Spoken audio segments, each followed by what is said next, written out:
What is the past tense form of Norwegian verbs? Well, for the irregular verbs, I have a simple answer. You cannot possibly know.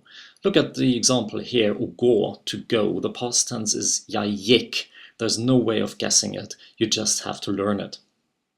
But there are also regular verbs, and these regular verbs are divided into 4 groups according to the past tense form that they have, and I will show you one example for each group. So the first example I have here is å snakke, and this verb gets the ending et in the past tense, jeg snakket. The second group, å lære, gets the ending te, jeg lærte. The third group is the example å leve, with the ending de in the past tense, jeg levde. And the last group, å bo, past tense, double de, jeg bodde.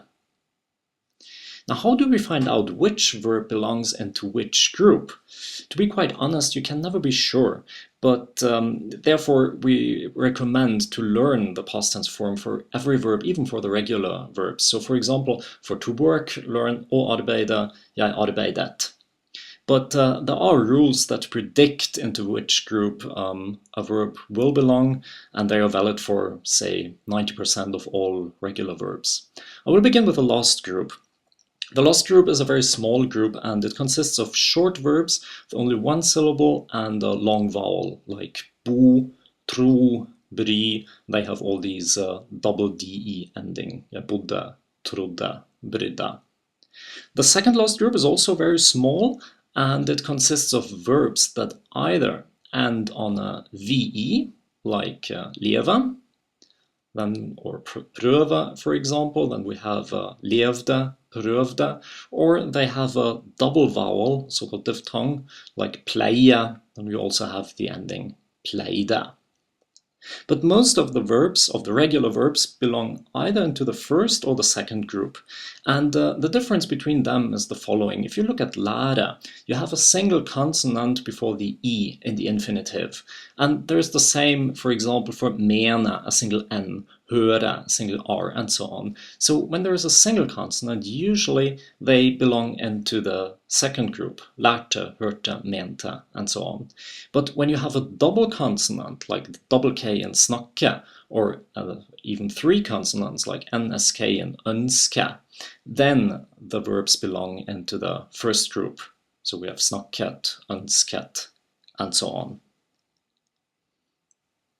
But as I said before, these rules don't work all the time, so it's really the best idea to learn the past tense form for every verb, even for the regular ones. When you know the past tense of a regular verb, it's very easy to know the present perfect, because in the first group, the present perfect uses the same form as in the past tense. It's jeg snakket and jeg har snakket. So the difference is only this har, which is the same as in English, I have spoken, jeg har snakket. And then all the other 3 groups, the e in the past tense ending will vanish. So jeg lærte, jeg har lært, jeg levde, jeg har levd, jeg bodde, jeg har bodd.